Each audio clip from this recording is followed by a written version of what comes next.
Hey, how's it going, guys? I am making this video because I wanted to show you guys a feature on Logic that I have been using a lot more lately. Um, it's kind of a feature that's hidden, and a lot of people don't know about it unless you've used Logic for a while. So, yeah, this feature is kind of equivalent to Steve Slate's Trigger. It basically takes, let's zoom in on this track.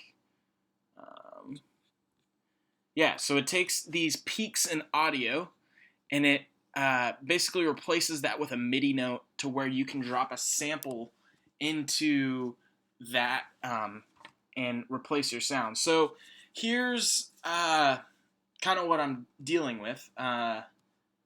So this snare top doesn't sound great.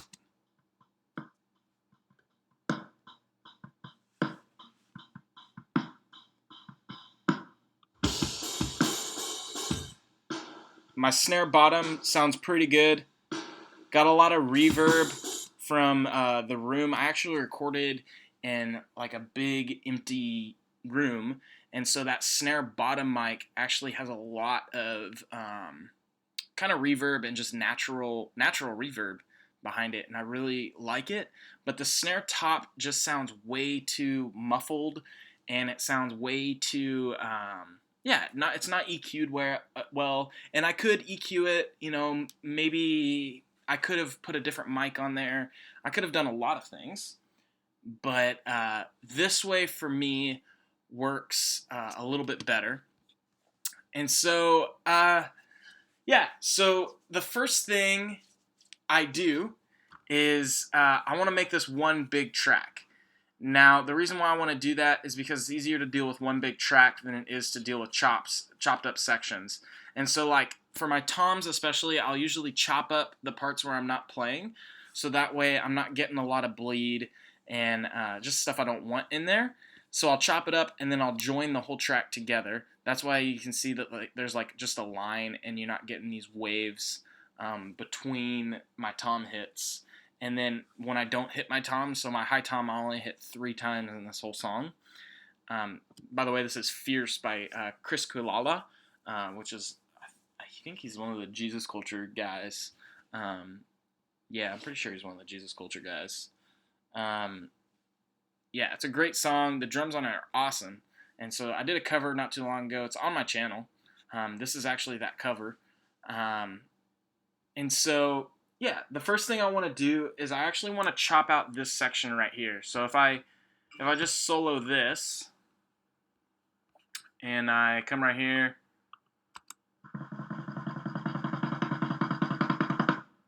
it's actually like a 16th note thing, and it's actually not very clean at all.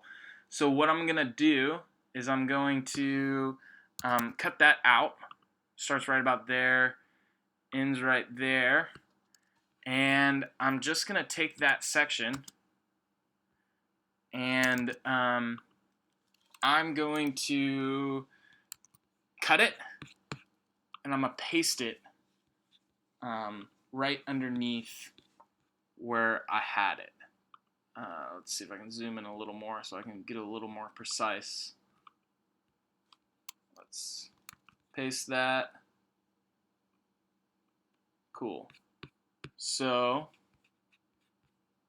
listen to it. Sweet. So, let's join these tracks again. Oop, didn't want to do that. Let's just press, just select them and then press J if your preset's the same as mine. So, we're going to do that. I like to keep everything the same color. I'm kind of OCD when it comes to that. And then we'll just let my computer think for a second and go through this track and join it all together.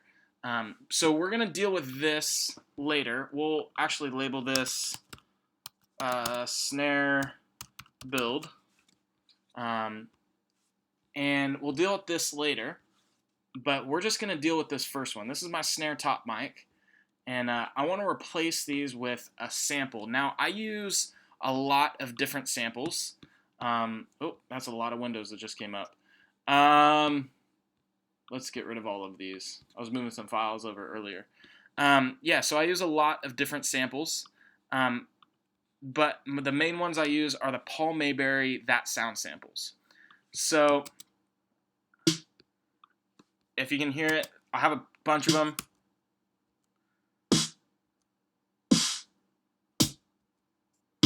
I'll just go through and I'll find one that I like.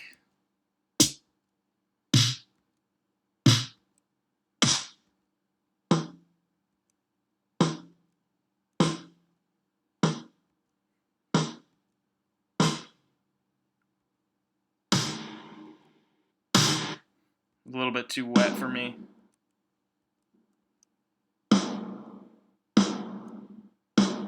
This is my top mic, so I definitely want something with more attack than some like reverb. I think I like that one right there.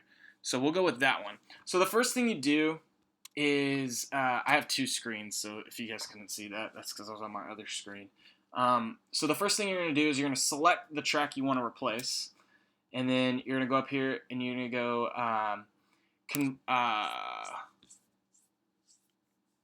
let's see, what are we going to do? Let's see, we're going to go track and replace or double drum track. You can also press Shift D, which does the same thing. So it's just going to read that whole thing, and now it's turning it into MIDI. So let's get rid of that. Now, one of the things you got to kind of come in here and look at is make sure all of your peaks are being noticed by the drum replacer.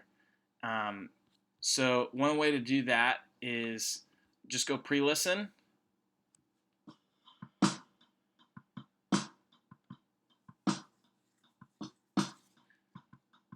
It looks like it's a little bit too strong.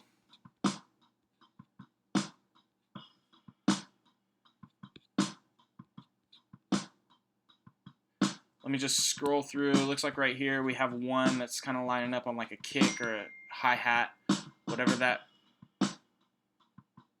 is. So we'll just scroll through, make sure all of these are good. This is looking pretty good to me. So we're just going to press OK.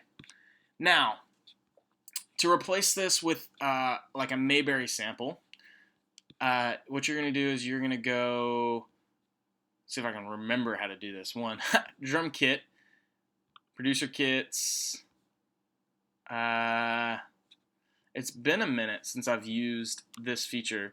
Oh, right here, drum kit designer, or maybe not.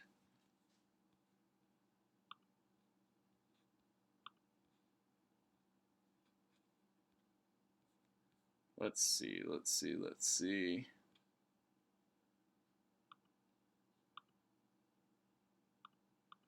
Actually, let's just go drag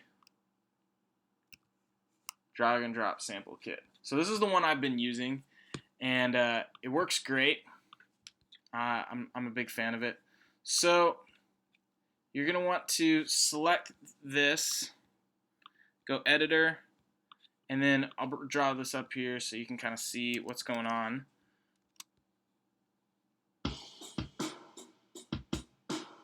So this one's being hit. So this sample number 3 is the one that's being hit. So what I'm going to do is I'm going to select sample 3, and then I'm going to take the Mayberry sample or whatever sample you want. It could be one that you recorded. I'm just going to drop it in right there. So now, when I go back,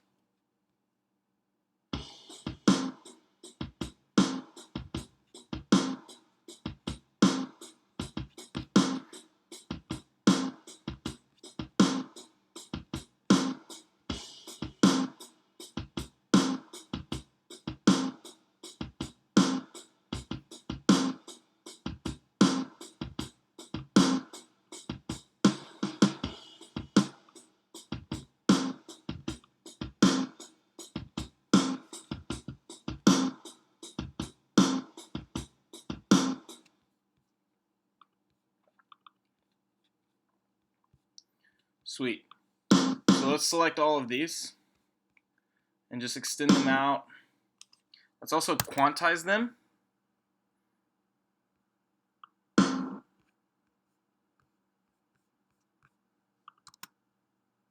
So, and then we'll go back. Let's extend them.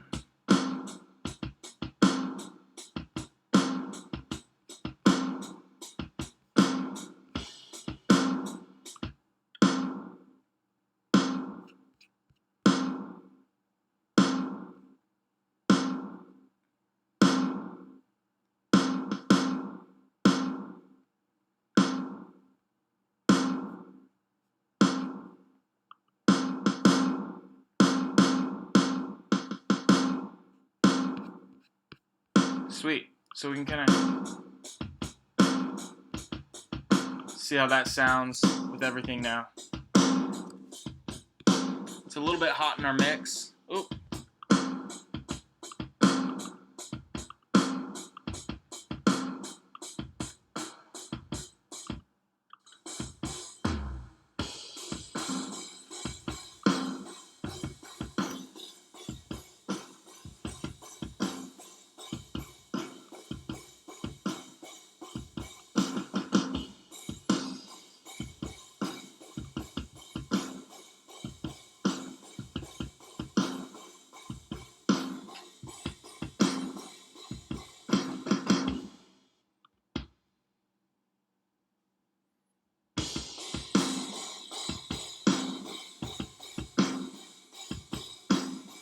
Yeah, so that's how you replace a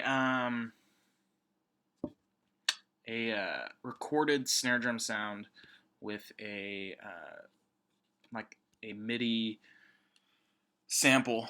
So yeah, if you have any questions, leave them in the comments, and yeah, stay tuned for some more Logic videos coming up here pretty soon, and some other stuff. Thanks, guys.